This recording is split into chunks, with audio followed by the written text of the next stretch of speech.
Cikakkun rahotanni da muke samu na bayyana cewa mutum 48 da ake zargi da ɗaukar nauyin ta'addanci a Najeriya. Ku biyo mu a ƙarshen bidiyon namu domin jin cikakkun sunayensu ɗaya bayan ɗaya. Gwamnatin tuni ta ba da umarnin rufe asusun bankunan waɗanda ke cikin jerin sunayen da aka fitar. Gwamnatin tarayya ta fitar da sunayen mutane da ƙungiyoyi 48 waɗanda ake zargi da tallafa ayyukan ta'addanci a faɗin Najeriya. Hukumar da ke sanya takunkumi ta Najeriya, Nigeria Sanction Committee ce ta bayyana jerin sunayen a ranar Asabar 11 ga watan April 2026.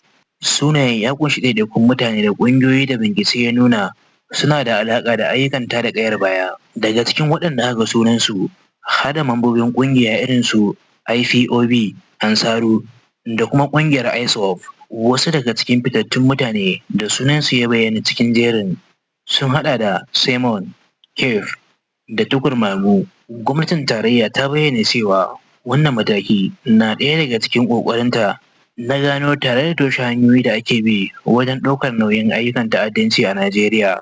Haka zalika gwamnati ta bayar da umarnin rufe asusun bankunan waɗanda cikin jerin sunayen da aka fitar.